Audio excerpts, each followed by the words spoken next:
ছাত্রদলের বর্তমান কেন্দ্রীয় কমিটির মেয়াদ শেষ হওয়ার পর নতুন কমিটি গঠন নিয়ে সংগঠনের ভেতরে ব্যাপক আলোচনা শুরু হয়েছে। সম্প্রতি যুব দলের পূর্ণাঙ্গ কমিটি ঘোষণার পর ছাত্রদলের নতুন নেতৃত্ব ঘোষণার সম্ভাবনা আরও জোরালো হয়েছে। সভাপতি ও সাধারণ সম্পাদক পদকে কেন্দ্র করে সম্ভাব্য প্রার্থীদের মধ্যে তদবির, লবিং ও নানা সমীকরণ চলছে। বিএনপির চেয়ারম্যান তারেক রহমান নতুন নেতৃত্ব নির্ধারণে গুরুত্বপূর্ণ ভূমিকা রাখবেন বলে জানা গেছে।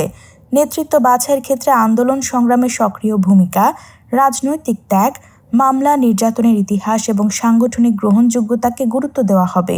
বিশেষ করে শেখ হাসিনা সরকারের সময় নির্যাতিত ও পরীক্ষিত নেতাদের অগ্রাধিকার দেওয়া হতে পারে। তবে এবার বিতর্কিত নেতাদের বিষয়ে কঠোর অবস্থান নেওয়া হয়েছে। যাদের বিরুদ্ধে নেতিবাচক প্রতিবেদন আসবে তারা যতই পুরনো বা ত্যাগী নেতা হন না কেন নেতৃত্বের দৌড়ে পিছিয়ে পড়তে পারেন। এছাড়া আওয়ামী লীগ, ছাত্রলীগ, জামায়াত বা ছাত্র শিবিরের সঙ্গে বর্তমান বা পারিবারিক রাজনৈতিক সংশ্লিষ্টতা আছে এমন ব্যক্তিদেরও নতুন কমিটিতে জায়গা পাওয়ার সম্ভাবনা কম। বিএনপি ইতোমধ্যে নির্দেশ দিয়েছে যে অন্য রাজনৈতিক দলের নেতাকর্মী বা অরাজনৈতিক ব্যক্তিদের কোনো স্তরের কমিটিতে অন্তর্ভুক্ত করা যাবে না। নতুন কমিটিতে মূলত 2009-10 থেকে 2012-13 শিক্ষাবর্ষের সাবেক শিক্ষার্থীদের মধ্য থেকে নেতৃত্ব আসতে পারে বলে আলোচনা রয়েছে।